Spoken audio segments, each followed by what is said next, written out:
The following was recorded in front of a live studio audience at the Studio 21 Podcast Café. Welcome to this episode of Pit Life BBQ. Gather round the pit with your hosts, Johnny Maggs and Greg the Barbecue Broker DiGiorgio. Let's talk barbecue. What's up, everybody? Coming to you live from the Studio 21 Podcast Café in Salem, New Hampshire. It's the Pit Life BBQ podcast where we talk everything barbecue and a lot of other topics that you normally talk around the pit. As always, I'm joined by the Barbecue Broker. Yes, you are. Hello, sir. What's up, bro? Ooh, I did it. Is this your first time on the set? First time in 2 years. Don't bust my jaw. What's up? How you doing, buddy? We're hanging in there. Yep. What is this behind me? Oh, this is my cutting board by Ian Hemmings. From CustomCuttingBoardsRS.com out of Texas. Holy mackerel, you look at this thing. I told you the brisket board is massive. Dude, I put a picture on this past Thanksgiving. He had got it to me just before Thanksgiving.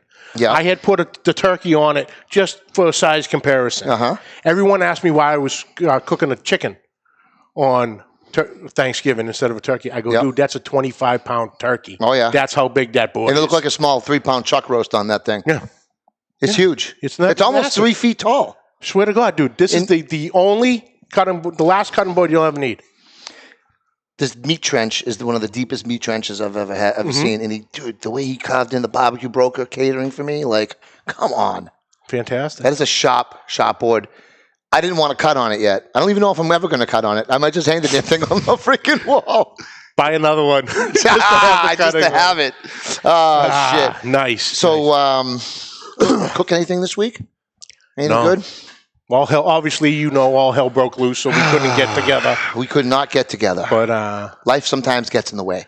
Oh, life always gets in the way, especially with me around my birthday. Hands down, every year, all hell broke loose. If there wasn't any drama, life would be boring. But I cooked. Absolutely. But yes, I know you cooked them plate ribs. Ben Q the 3-bone. Yeah, I did another 3. The other half of the set of the 3-bone double set that I bought that we did together, one plate. I did the other 3-bone. The picture might be up. We just is it up? I just can't even see it. It's up. We can't see it on our end. Holy moly, dude! There they are. Nothing like a 3-bone plate. Come on, right there on the phone. Oh yeah, there it is. Perfect. That's magical. Perfect. Isn't that great? Look, I'm just using that small offset that I have until the back line comes at the end of the fall. I know. I wonder what kind of a smoke ring that's going to put on my beef ribs. A big one. My wife came home with a present from Costco the other day. She just walks. I didn't even ask for this. She just walks in the driveway with a prime brisket, full packer, 13 and a half pounds. She's just like, I got you something at Costco. I'm like, so that's how it is. I don't ask you bring home prime briskets. I ask you tell me to go F myself. Pretty much. As long as you learn it. As long as you learn. Nice. So the beef ribs were awesome. Nothing love the 3-bone. They're just so much tastier than that full-bone plate. But yeah, dude, it was good. Nice. Life was good this week. Just chilled out, worked hard, and smoked some meats. Just like I try to. So I actually have to take a quick second to do a quick mea culpa. Yeah, you do. I'm going to step because I'm going to step away for this. Everyone, our favorite. I'll be back. I got a call from Messy Mike today. Today I dropped former co-host Messy Mike, the award-winning rib video. Mm-hmm. I could have sworn up and down that we used Dan Right Rub, in his peach chipotle barbecue sauce, both 2018, 2019. Okay. Well, I stand corrected after talking with Mike this morning. Okay. So I went on. Anybody who hasn't watched it, I went on in the description and added what we actually did after we cleared up my confusion. Mm-hmm, and there's a nice link there for Mike if you want to get a hold of some of the sausage and and rubs. Yep. But cleared the air on that one. When you do these YouTube videos, our guest knows probably a little something about doing YouTube videos. So, and you get you in trouble. You got to be. Yeah, you got to be precise. Oh man, you got to be precise. I could have sworn. The haters are going to come. That we used Dan's stuff both times, but I was mistaken. So Messy Mike stuff. Call me up like a soldier, like a gentleman. Yep. Hey, listen, you're wrong. on the video. By the Well, what way, is, correction. you know, this is Instead what of wanting to drag you instead through of dragging me coals through the on mud and social whatever, media and be immature you and know. be cowardly, because that's coward there is shit. There right is there. 6 thumbs down on the video, but Whatever. whatever. Thanks for the 6 views.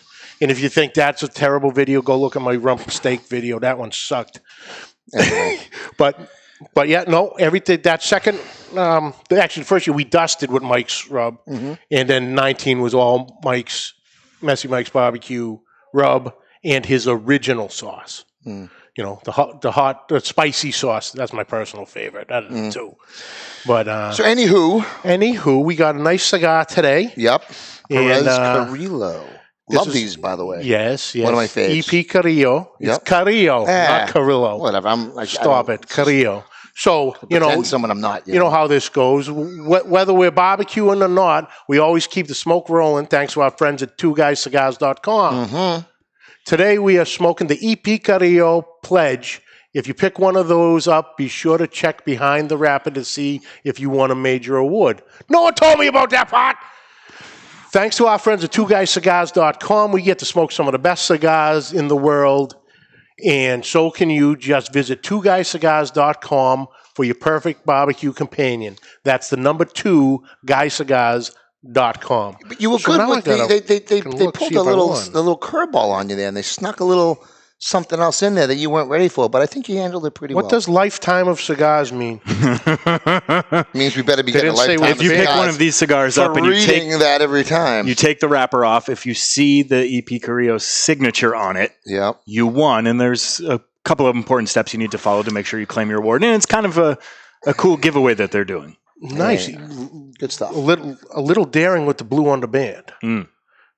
Blue is a very daring color when in the cigar world. Why is that? So it doesn't sometimes look right in the box or on the shelf. So I like it. I think it stands The out. 2014 cigar though was cigar of the year was a light baby blue one, which I thought was pretty good. Anyway, moving on. But yes, we got anyway, important things to we do. got giant. Let's go, guys. We have a massive a guest. How would I say it? We have one. A barbecue passionado, a barbecue celebrity. Legend. He's Legend. Legend. It's a good He's word. Reaching legend status. Although, legends usually are in the past, but this guy's a living legend, in my opinion. Yep. Someone I've been following and creeping on for a long time. So, okay, you done? Let's done. get right to it. Let's Ladies go. and gentlemen, coming to us live from Waxahachie, Texas, the one, the only, Matt Pittman of Church BBQ. Hell yeah. Matt, what's up, brother? What's up, dude? How are you guys? Good. Thank you so much for taking some time to join us today. It's truly an honor. Thanks for sitting through our few minutes of bullshit in the beginning. It was entertaining, and that's like a 10-foot cutting board behind you, so I'm intrigued. This guy's probably He's near you he's down somewhere. yeah. I can't say anything's down the street in Dude, this is called Texas, this is but- called the brisket board. And it is easily fit. It's I think, 30 the biggest brisket you can I want to say find. it's Yeah. 36 by 18. It's nice. It's I mean, massive. you could fit 2 easy full pound 15s on there and slice them up nice, easy. And this meat trench is dope. Anyway, that's pretty awesome. So what do you got? Where are you right now? In my outdoor kitchen, so Waxahachie, Texas, which is just outside of Dallas. So yeah, this is my outdoor space. Okay. And at home, this is your backyard kind of setup? Yeah. Look at I that. actually live here. Actually, Now that's the whole outdoor kitchen that you do all the videos and everything on, and Yeah, this is it. So anyway, pretty much live out here when I get in trouble with the wife, so I spend a lot of time out here. Yep. Whether you're in trouble or about to get in trouble, you're out there. Yeah. It serves both it's a purposes. safe haven It by is. the pits. That's for sure. Do you have a name for this said arena? No, the doghouse? No, not really. The barbecue doghouse. Nice. So Matt, for anybody that might have lived under a rock and does not know the Meat Church brand or Matt Pittman, who is Matt Pittman? How did you start your barbecue journey, and where did it all begin?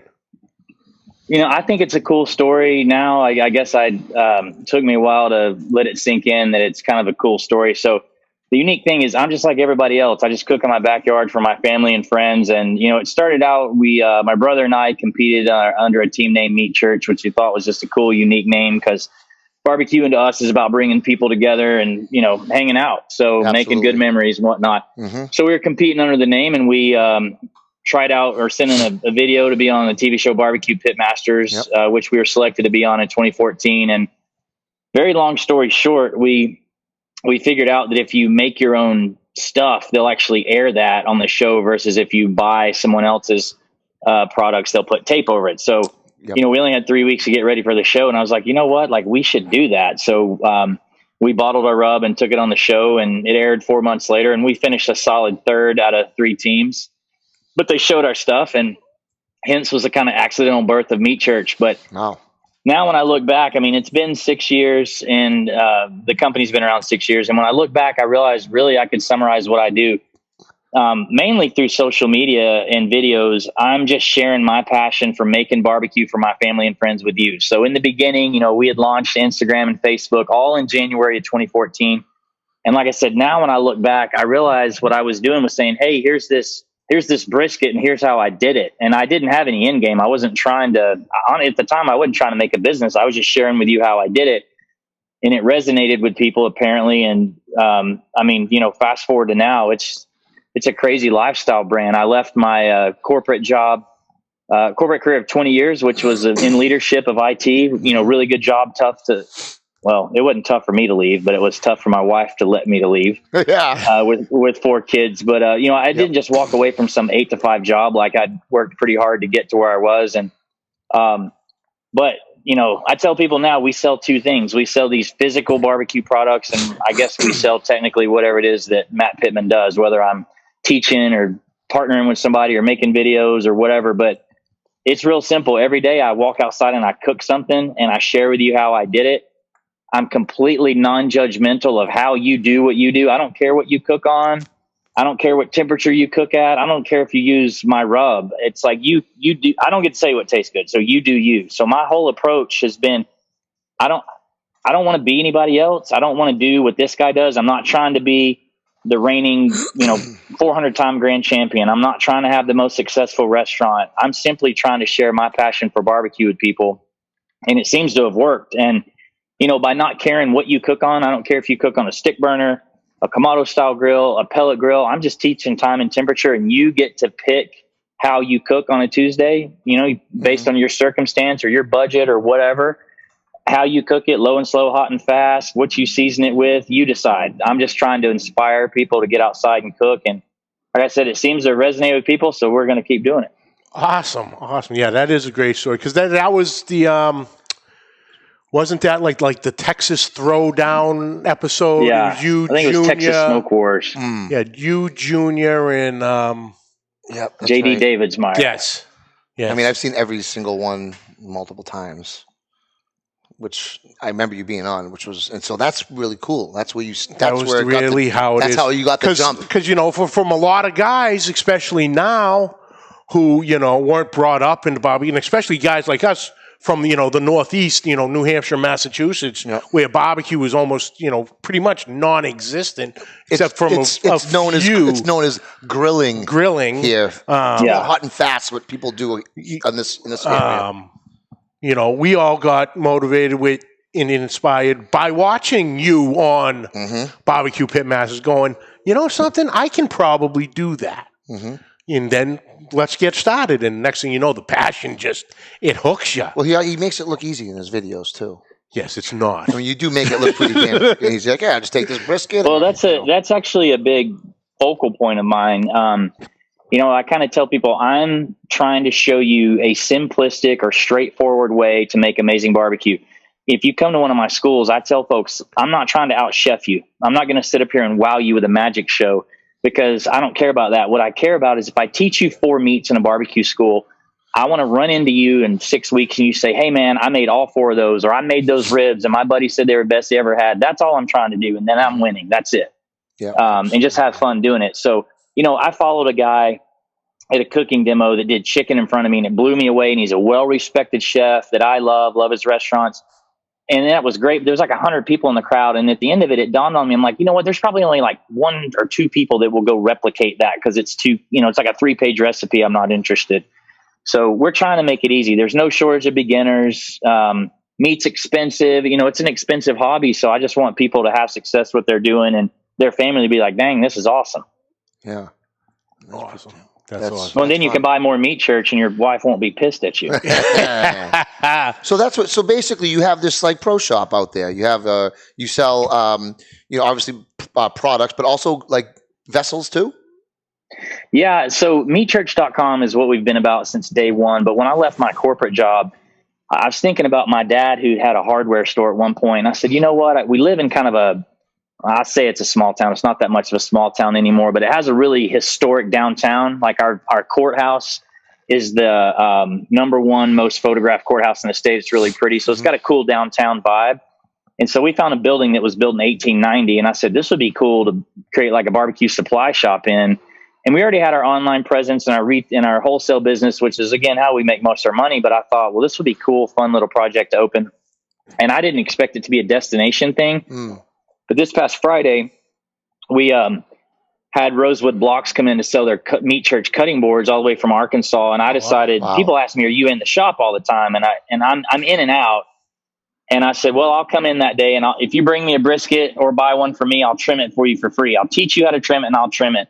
The doors opened at 11 and we had like 60, 70 people in line, and I trimmed briskets till we sold out in the middle of the afternoon. And the first 3 people that I trimmed for had driven about 4 hours each. And I'm just like, are you kidding me? Like, you drove 4 hours for me to trim this brisket for you? So I'm starting to realize that what we've created is pretty special and it's a lot of fun.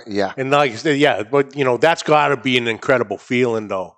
Listening to some of the stories. You open the doors of a business and somebody comes to walk in to see you. And I'm like, man, I created this thing that day more than any day it hit me. I'm like, man, I can't believe people drive to come see whatever it is that we're doing. That's not amazing. It makes you, it's pretty cool. It's validation, but also it's just, like you said, it's all love and what your philosophy and what you're putting out there is obviously working. It's bringing people together and it's motivating people and giving people, the courage to try something that maybe they wouldn't necessarily try because, again, you make it look so damn easy. We try. I mean, I don't take it for granted. If somebody goes and buys a prime rib or even a brisket. Yeah. Well, hell, take it back to, I tell people that I was a steak snob before a barbecue guy. I was afraid to go buy a nice steak, like in a grocery store. If a steak was $25, $30, I'm like, I'm going to screw that up. So anyway, got to start somewhere and. You got to eat, right? I'm lucky. I'm in the business of feeding people, so people got to eat. That's it. So, sometimes even the mistakes taste good. Yeah. Well, and you're probably drinking something that's pretty good while you're making it. Even if you're screwing it up, you're having a good time. Numbs the taste buds a little bit. Yeah. So, what were you gonna say? No, go. So did you sell like smokers out of your place at all? Or? Oh yeah. Sorry, I just got away from your question. No problem. The store is really, I tell people it's the story of my barbecue journey. So everything in there is either a partner of ours or a friend of ours. There's nothing in there I'm simply trying to make a nickel off of. So I sell everything from obviously our seasonings. So I sell some friends seasonings and sauces, and then I sell Traeger products and Yeti products. So we're currently only carrying one grill. I have a big partnership with Traeger. Okay. And how much I evangelize them, it only made sense that, people come to a school that often they want to buy the grill. So it makes sense that we would have that. And like I said, I work with Yeti and I've got all kinds of their stuff in there. It's kind of like a one-stop shop for dudes. Hey, a lot of girls come there too, but our downtown square is a bunch of women's boutiques, so you got to give the guys something to do. That's actually we're going location. Girls go shopping. We're going to church. That's it. Going to church. I love it. So, are you a pellet guy through and through? Is this? I don't want to get you in trouble on this. This is going to be here forever. What your answer? So we don't want to get you in trouble. But are you a pellet guy who, because as a Texas, being in Texas, I'm thinking maybe you're, I just. Not knowing maybe, but I'm thinking most guys would want to go with like a traditional offset or something like that. Yeah. And pellets are coming around for a lot of people, but I didn't know if they were popular in Texas. What's your view on that? Oh yeah, I mean, Texas barbecue is an offset, period. And let's see if this works. But I'll take you on a field trip real quick. Love field trips. Woo! Let's go. Yeah, hope the viewers don't get too Ben sick. likes field trips. Our producer Ben loves field trips, right, Ben? Did you guys fill out your permission slips? Oh God, shit. Yes. So I don't know how many people Epstein's have mother. an offset stoned in their outdoor kitchen. Oh, Shit. Yeah, so this is a little wood in there. Yeah, see, there's my house, so I do actually live here. Yeah. But that's my offset, stoned in the kitchen. So this is where it began Cemented for me, but not always practical to run that. I mean, and back here, I have a commercial old hickory for bigger jobs, CTO. Yep. And I don't have everything out right now. Not everything is permanently affixed. I have a Santa Maria that's actually stoned in the island. It's on the floor because we were shooting videos, so we kind of pulled the top off. And then here behind me, I've got a custom fabricated mill scale live fire grill that's got, I can do everything from asado to I can hang animals on an iron cross. It's got plancha. And then behind it, you see 2 Traegers. And I mean, I even have an egg back there. Yeah. I used to be one of Big Green Eggs ambassadors, and still love my. I have an egg. Still love my egg heads. Cooks I mean, back here we've pizza. got a Lynx pizza oven, and you can't see right here, but that's a Blaze flat top because I'm a wannabe short order cook. All right, so to answer your question, and I say this all the time, I have 30 grills and smokers, and it starts with an offset, but people are busy these days, and how often do you have 12 hours to build and run a fire? I have 4 kids and I love y'all to come over and drink beer and run the stick burner. Yep. A pellet grill affords me the ability to cook outside every single day, no matter what I've got going on. So, although my biggest partnership was with Traeger, I'm their barbecue guy. And I cook on that thing all the time. My belief at the core is the right tool at the right time. So it again, could depend on how much time you have. It could be your budget. It could be all sorts of things. So, Is that your? Do you use the Traeger for any hot and fasts, or do you prefer a specific cold vessel, or like a PK, or Yeah, I don't go to. I do wings at like 450 degrees on them. Okay. But I kind of do. I do more lower stuff than anything. But the Timberline goes up to 500. I actually have this Max sitting on a Ranger, their portable unit, which this is funny. I took the drip tray out of it, and if you look at some stuff I posted this week, I was searing at 867 degrees, and people are like, I didn't know a Traeger could go that hot. I'm like, oh yeah. I didn't know they could have to go that hot either. Yeah, well, you're not supposed to take the drip tray out, so as soon as Traeger sees this, they'll probably cringe. But Get to all about that insider secret. All about that. It. That's a pro tip. It's all about the airflow. See? Absolutely. But I'm looking at the chat here, and it's absolutely blowing up. We do have one from our good friend Craig McPherson, aka C-Mac. He says he had the privilege of meeting you in Memphis in May. See, if you can remember the extremely tall guy you gave a hat to in Memphis in May, he's still rocking it. He's like 8 feet I love tall. it. Yeah. I'm not even kidding. He's like 6'10", 6'10", so just a measly, 7 feet. a measly. If you're 6'10", what the hell's this? I mean, what is it? Not much. Who's going to get up there to measure the remaining 2 inches? Yes, that's a good point. Anytime I'm at an event, I secretly have a little bit of merch with me and give it away. So that's pretty cool that he still wears it. And we missed Memphis in May this year. It was going to be, I guess, Memphis in October, and then as COVID has ruined everything, it was weird to not have Memphis in May. Yeah, it's yeah, man. Looking real quick on the news stuff here and there. Looks like it's rearing its ugly head again. They're starting to shut down New York again, I guess, this afternoon. It's unbelievable. Different boroughs and all that. So who knows? But I'm over it. yes, Yeah, for we are sure. too.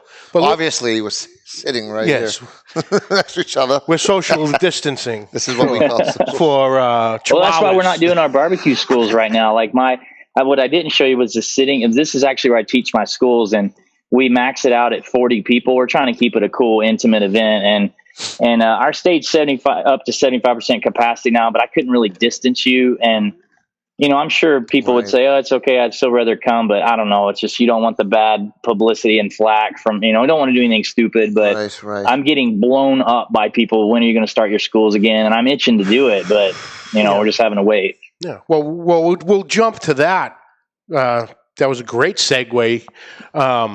What does your school consist of? Like I know our friend Andy Husbands from the smoke shop in Boston. Yep. He does a school, and like once a month he'll do a brisket or a shoulder. He breaks it down, different proteins, different each month. Mm-hmm. Now, do you do that yourself, or is it like a whole array of like 3 proteins per class? So they all vary, but typically I call it a half-day barbecue school, and we advertise that if it's half day, it's 5 to 6 hours, and we're going to teach you 4 meats. So most of the stuff is cooked overnight and is finishing in the morning. Obviously, with barbecue, you can't fit it all in, that time period. But we almost always do brisket because that's what people pay for, right? Mm-hmm. Like people want to come to Texas and learn brisket. We'll do the other 3 meats vary, but a typical class could be brisket, ribs. It could be shoulder. It could be, we try to throw unique stuff in there like barbacoa. But really, okay. So you're talking 4 proteins in a 5 to 6 hour class, plus fire management, all my background, tips and tricks, all the tools we use, all that stuff goes without saying. Wow. You get fed until you're gorged, but the classes have evolved to where, I have a team. I actually even have a food stylist. We pair everything with something. So, the last 2 we did at the beginning of the year before everything went nuts, everything was served with something. So, some sort of side that we made, try to elevate it. On brisket, for instance, I go kind of crazy. We trim the brisket in front of everybody. And then I told everyone how to waste nothing. I took the fat and we started to make beef tallow with it. Okay. And then I took all the trimmings. We ran them through a grinder right in front of everyone. And then we went over to that mill scale live fire grill and we made smash burgers for the whole class. So totally off the menu. You're being sold 4 meats, but you're getting 4 meats, 4 sides. And oh, by the way, here's this smash burger. Wow. Brisket smash burger. Yeah. No doubt. Yeah. So we've got locals, or we have a video on that too on our YouTube channel. There's a brisket trimming smash burger video that was actually shot in the middle of class. I said, hey, y'all hang on 1 second. We did it was quick. It's like a minute, but just trying to teach you something else unique to do. And that's the fun part about it. People are like, oh man, I used to just throw that trim in the garbage. And then the light bulbs go off with people because I teach you a pretty aggressive trim. So you make a nice, even brisket. So it's a Texas brisket. So the thinnest part of the flat, we trim away and you have real thick slices through the whole thing. Well, now people can't say, oh, you're wasting that meat because I threw it in a grinder and I made a hamburger out of it, or I put it in chili. Yeah. Because a lot of times you're taking off a good, 3 or 4 inches of that totally real thin flat just to get that nice rounded kind of end look. Exactly. If you go look on our Instagram just a couple posts ago from having people in our shop on Friday, I have a brisket laying there that's seasoned and you see it's kind of nice round curve at the end. We took 3 pounds off that brisket, but we trimmed it and, we used our made with meat grinder and handed a bag of the trim to the customers. Do the same thing in the school. So, and then at the end of the school, we used to do a little pop-up shop here, but now my barbecue supply shop's only 2 miles away. So we all go over there and everyone goes. It's like you go to the concert, you want to buy the t-shirt. Well, now we go to the shop and literally every tool I use, from the knives, the thermopins, the disposable cutting boards, the gloves, all the way to the seasonings and sauces and grills or whatever, you can get over there. So it ends up being a ton of fun. It's turned into where, guys bring their buddies. I get requests to do bachelor parties. I don't know what's wrong with these guys, but on my bachelor party, I wasn't going to see some other dudes play with their meat. But I'll take it. There it is. There it is. You brought it right back down to our level. So are these getting more local people coming to these classes, or you get tourists flying in, or a mix of both? Yeah, both. So if you go to Meat Church Facebook, there's a pinned video at the top, or you can go to our YouTube and you'll see a video with Malcolm Reed, How to Barbecue Right, and myself. He came here. I try when things are rolling once a quarter, I try to bring a friend in and we split up. Those are the best. That person does 2 things. I do 2 things. Well, when Malcolm came, I said, hey man, if you don't mind, we'll double up. We'll do one Saturday. We'll do one Sunday. Cause only 40 people. So 80 total. And in that video, you'll see I had people from 18 states and 4 different countries. And so there's a guy that talks in the video from Italy. Yeah. Literally flew here for the class. So, I've got the tourism group here in Waxahachie putting people up in hotels. Wow. And I'm I can't believe you fly here to do this. Yeah. But I mean, there's obviously a lot of local people now. I joke all the local people have been here, but but a lot of people come in. People come in from all over the country for sure for these. Yeah, because I remember Malcolm actually talking about that on one of his podcasts. His podcast, yeah. Now, was that when you guys got together? Was that at the end of last year, if I wasn't mistaken? Yeah, that's exactly right. Because we talked about it in the spring at a Traeger launch event, and we finally made it happen about, I don't know, sometime around this time last year when we did it. And then I said, well, let's make a video while you're here. So we did smoke fried wings in the backyard that my son and his son ended up eating at the end. So it was a blast. And he's like, man, I don't even care if I make money. Like, you really don't. Like, it's so much fun. Right. That's what I miss the most about. I mean, I miss live music and I miss teaching our classes. So I currently do these virtual classes for Traeger once a month on Thursday night. That's fun, and that gets it out a little bit. But there's nothing like having everybody here, especially when it's about to get cold. You got to bundle up a little. Yeah. So we'll see if we can't sneak one in coming up. Yeah, because I remember Malcolm saying it was just like that. I don't know if it was necessarily the guy from Italy, but I think it was a father and son from like the Middle East. They flew in on a private jet just to take the class. He goes, I couldn't believe it. Me and Matt are sitting there going, insane. You're from where? You literally just flew over for the half-day class or the full-day class? That was it? Yeah. Yeah. All right. Power to you. Let's go. Let's throw some smoke in the air then. Yeah, you guys are going to have to come down for one once they get rolling again. You'd love it. You heard that, Mrs. Maggs? Yes. You heard that. I'm looking in the chat. I know she's in there. But yeah, that sounds like an incredible class. Incredible. That does sound like fun, man. Now, obviously, in the class, you use your seasonings. Ooh, I have a question about that, actually. Absolutely. I'm not afraid to use, I'm not all things to all people. There's things that we don't have. So I'm not afraid to use somebody else's stuff. And, people helped us get where we are. So we try to do the same thing. So I definitely try to share other people's stuff.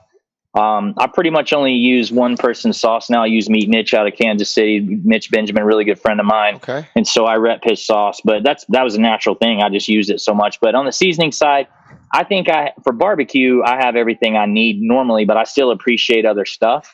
So I will sprinkle in some other stuff from time to time. But we've got 9 barbecue rubs right now. So we have most of the spectrum covered, always looking to do something else. But listening to our customers, we figure out new uses for our existing rubs all the time. Like I'll put a poll on our private Facebook page. We got this page called the Meat Church, or the group called the Meat Church Congregation. And I'll ask, and I'll get all kinds of ideas like, I didn't think about putting that on popcorn or whatever. Yep. We're in there. All right. So 9. We're members of the Meat Church Congregation. 9. Did you know that? You got me because I only got 8 here. So we got to figure why out don't my notes. Because I would like to, 2 things. Why don't you run us through this 9? Because I thought there was only 8 too. Run us through quick all your rubs, and I want to know your go-to. I want to know what Matt Pittman grabs for his go-to brisket. I've got a set behind me. Let me grab those. Ribs. All right. Okay. Go-to ribs and go-to brisket rub. Dude, that's like asking your favorite kid. Today on the show. Go ahead. Okay. Who was your favorite child? I need to know. Go ahead. Let's go. Pick. Your boys are in the audience. Pick one. I got my twins in the audience. Go ahead. Which one are you going to crush? Ooh, God. Meeny, miny. Forget it. Pick the daughter. We'll do that later. Yes, the daughter. She's not here. Sorry, boys. Love her. My twins are sitting behind the set right now. 11-year-old little shitheads. Anyway, I'm listening. I feel the same way. I have 8 and 9-year-old terrorists. Yep. At any moment, they're likely to come running outside and just hijack your video. I have to lay down a pretty sick bribe before I come out here. I'm like, all right, I've got the door locked. Here's what we will do if you behave, and we'll see. Yep. I've had my 2 hijack the show twice. Oh yeah, they've come up. And but that's the good thing about COVID. It's the norm now. The dog's barking, the kids are, so it is what it is. My son was negotiating with me. He's like, "I'll behave if we stop by Popeyes for a spicy chicken sandwich on the way home." Oh, that was smart tough. kid. And I'm like, "Oh, twist my arm, son." He obviously listens. Yeah. All right, Matt. What do we got? All right, you want me to do the rundown, or you want me to answer your question about both? Rundown. You want me to go through them? Yeah. Okay. Yeah. Just in case anyone out there is living under a natural they rock. sit out here in the kitchen. So the first rub is Meat Church Holy Cow. It's our beef rub. Okay. So I say it's our beef rub, but it's also great on poultry if you want like a Central Texas thing. So Texas barbecue is 50-50 salt and pepper. That's what this is, but I add a little garlic to it. So it's the only thing I put on steak. It used to be the only thing I put on brisket. I'll get back to that in a second. But all things beef, Bloody Marys, this is number one. Ooh. Now, it's got a bunch of coarse cracked pepper in it. So some guys are like, it's way too peppery. So tell them to pull their skirt up and, toughen up. That's a man's barbecue rub right there. I love it. Tell it how it is, Matt. Tell it how it is, dude. The other rub I took on Barbecue Pitmasters is Honey Hog. Yes. By the way, let me back up. When I found out I could bottle this stuff to go on the show, I'd been gone from the place. I was at a place buying an ingredient for this rub. And 10 minutes after leaving the place, I called the guy back and I said, make my beef rub and call it Meat Church. Holy cow. That was 10 minutes to birth the company. Wow. Wow. All right. The other rub we took on the show is our Honey Hog. Yep. Honey Hog is an all-purpose, but it has honey powder added to it, which gives you kind of a natural sweetness. So this was my OG rib rub, pork rub, chicken rub. Okay. Amazing color. My 8-year-old has his own bottle of this in my truck, in my shop, labeled with his name on it. He just pours it in his hand, just eats it straight. He inhales it on popcorn. Nice. Let's just keep this in order. All right. So we'll go the progression. From there, I took that rub, and there was a lot of Chipotle rubs in the market, so I put jalapeno in this one and called it Honey Hog Hot. A lot of people a lot of your listeners may get turned off by hot. It's not that hot. Like, you got to try it. You put it on chicken or chicken wings and it cooks down to just have this crazy unique flavor. It's not really hot. Beautiful. This is an unsung hero. Awesome. From there, I went with the best name. I was trying to go after like a John Henry pecan rub, and I added a pecan flavoring. It's not any actual nuts to our D's nuts. That's what I'm missing. D's nuts. You didn't know about D's nuts? I did, but it completely blew my mind because the first thing I thought was my sons are laughing over there because in this category, I actually own the trademark D's nuts. So we're serious about it. Shit. Nice. This is great. This is meant for pork and chicken. I don't really care for it on that, but I love it on salmon and inside the cream cheese of like jalapeno poppers. Ooh, nice. This one reminds me of cilantro, though. You know how a big percentage of our population thinks cilantro tastes weird? Yeah. You either love this or you hate it. That's true. Okay. So it has a cult following, but there's a bunch of people that don't like it at all. So it's cilantro tastes like whatever soap. floats your boat. It tastes like soap to a lot of people. Yeah. Isn't that crazy? Thank goodness not me. So damn delicious. How do you have beef cheek barbacoa with a little cilantro on there? That's right. That's right. Our real all-purpose is Gospel. It's a Southwestern flavor profile. It's good on anything. Yep. So I could compare it to Honey Hog, but not the sweetness with the honey powder. Okay. So if you could only buy one rub, this is where we were going with this. Okay. So we did a limited edition collaboration 3 years ago of Holy Cow and the Gospel. So Holy Gospel. Yep. And came up with... I've had that, actually. I've had that. Holy Gospel. Yep. Which this was a turning point for the company. I was teaching a barbecue school the day we released it, and I pulled up my phone in the school to see how much we had sold, and I was like, I thought something was wrong. I'm like, oh my God. On our little website, we had sold like 35 grand or something by noon. I was like, are you kidding me? Oh, and anyway, we were going to run it for 2-3 months, and then I said, all right, that's enough. And all these people reached out and said, can't get rid of it. It's in my competition flavor profile now. What we realized is we had created a top 2 rub as it wasn't a joke. I mean, it's a good rub, but it was kind of like a Yeti coming out with a new cup color. Yeah. You already had it, anyway. So this is a top 3 rub for us. It was 2 at the time, but we had a new entrant into the tops, which I'll get to in a second. I'll just jump right to it. Holy Voodoo, which we released last year. This is top 2. I mean, Holy Cow, Holy Voodoo, Holy Gospel, and Honey Hog are all neck and neck. But this thing, I'm real Cajun influenced, and I wanted something a little more salt, a little more bite. And this thing is it's good on everything. You could put this on a dog turd and it would be good. I mean, so I hear. John cooked those. I tried it actually. But this is the business. This is the one that people ask. We have a magnet with all of our flavors. Yeah. And people are like, you need to find an everything logo for this one. So I love that. Plus it has really cool art that, I had commissioned that was unique to us. So I love this one. That is cool. I've had that. Chris has. I think we got 2 more. We got a fajita rub. You're going to be a rub company in Texas. You got a fajita rub. This is a little unique though. It's got a little citrus in it. It can come across kind of salty, but it sounds weird. I tell people use less of it. A little bit goes a long way. But not only is it good on fajitas, this is my vegetable rub. So we make, and don't tell anybody that I eat vegetables. The Meat Church guy got a reputation. Every once in a while, you got to get the uphold, greens in there. But we cast iron vegetables almost every night, and this is what we season it with. Okay. So it's salt, pepper, garlic, onion, little citrus. So it's super good. And then I don't have the other one out here, but I have another collaboration where we took our honey rub and our honey hog, and we made a honey bacon. And I just don't have it sitting out here because this rack holds 8. But honey bacon is it's a lot like honey hog, but obviously bacon makes everything better. Yeah, it's great on ribs. So those are the 9 barbecue rubs, and then we've got 4 gourmet rubs: garlic and herbs, seasoned salt, lemon pepper, and a seafood rub. He's good. He's good. Ooh. I got the gourmet. I go. Let's dive into the gourmet line. I saw. Now, what does the gourmet line consist in? Why the gourmet line? The gourmet. The reason that it came about was we had a seasonal in one of these big bottles, and little did I know that there was a 59-year-old trademark on the term seasonal from a little company called Morton's. So their lawyer came calling, and I figured, well, we better rename that one. Oh boy. Yeah. And it was the only seasoning that we had in a big bottle that wasn't really a barbecue rub. I mean, it's a seasoned salt. So we decided to call it seasoned salt. And I had been wanting to come out with some stuff that I use in my kitchen. Like I use lemon pepper and garlic and herb and, Old Bay. And I was like, I want to have those. So we put them they're in a smaller bottle because you'll use a lot less of it. Yep. And we moved that bottle to that line. It just made more sense. Delicious. And that one has a big time cult following. It's funny. We had to repackage that 3.5 years ago, and I still get questions and emails on whatever happened to your seasonal. And I'm like, well, we renamed that like a really long time ago. But yeah. The attorneys came a knocking. You answer the door on that one.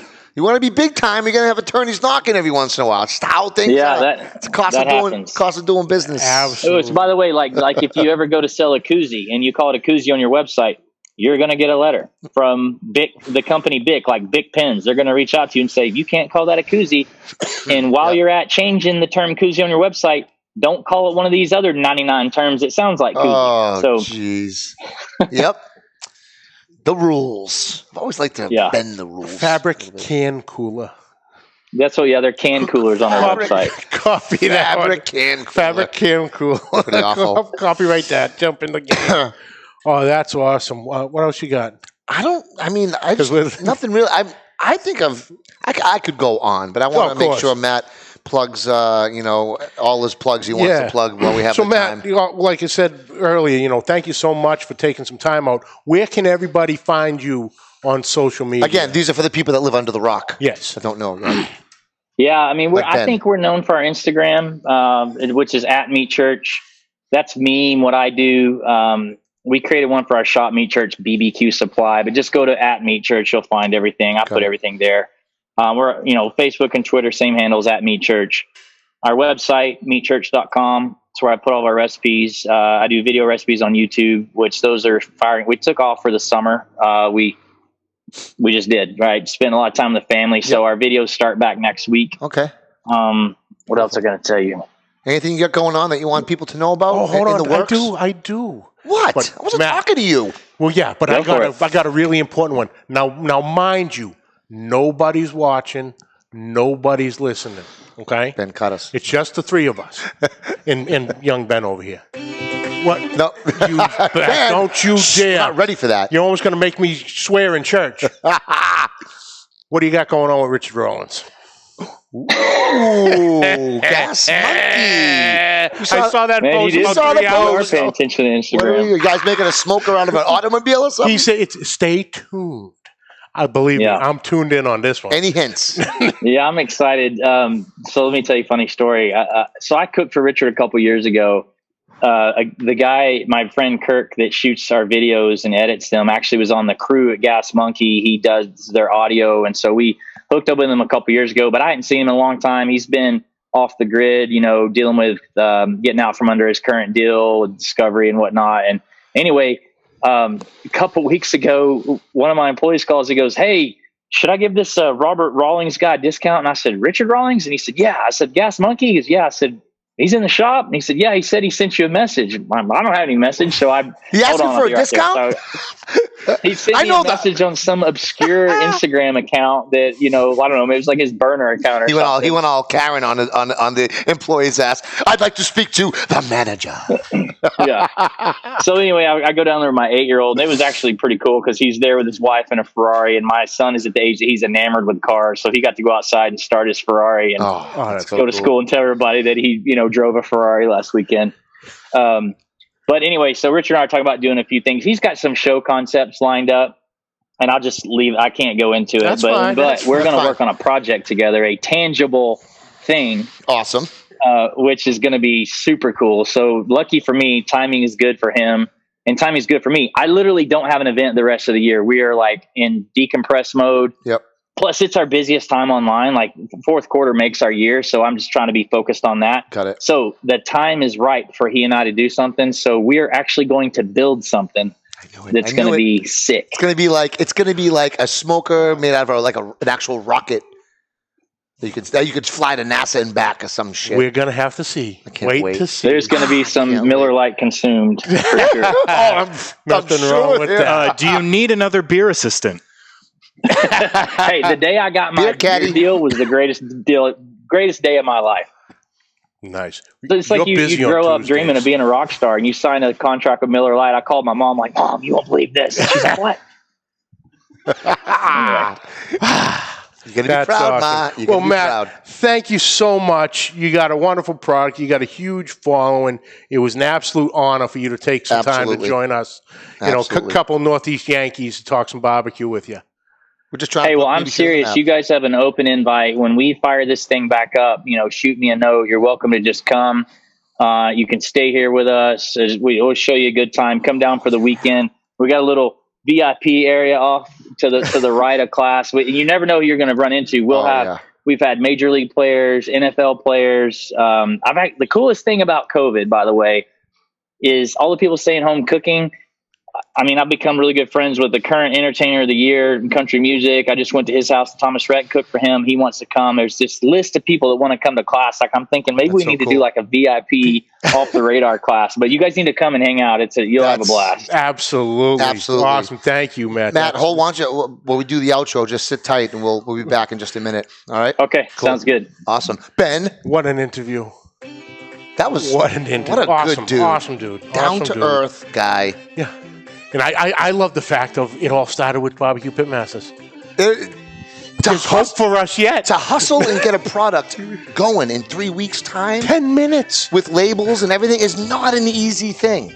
No. Not at all. Nope. But oh, man. Like he does, makes everything look easy. That's it. What a good dude. Perfect. Meet Church BBQ, everyone. Absolutely. Check it out. Come out from under your rock if you haven't seen it already. Well, that's it for this week, folks. We'd like to thank you for joining us. Catch the audio wherever podcasts are found. Catch the video on Facebook and YouTube. On YouTube, hit that subscribe button and notification bell. You have all our episodes right there at your fingertips. On social media, find us at Pit Life BBQ on Facebook, Instagram, and YouTube. And check me out at the Barbecue Broker on Instagram.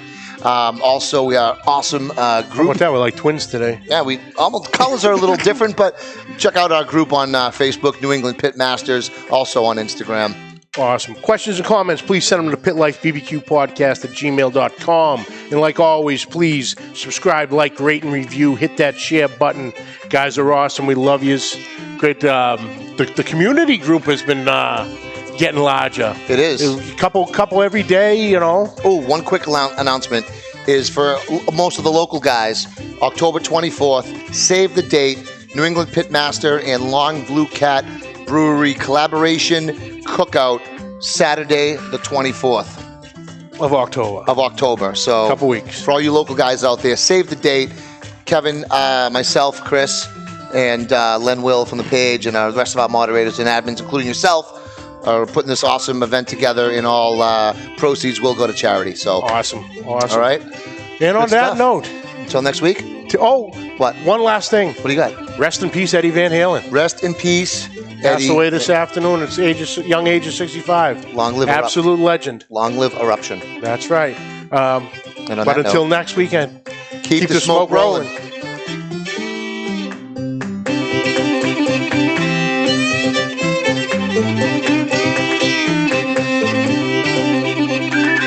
The views and opinions expressed by the hosts, guests, or callers of this program do not necessarily reflect the opinions of the Studio 21 Podcast Café, the United Podcast Network, its partners, or affiliates.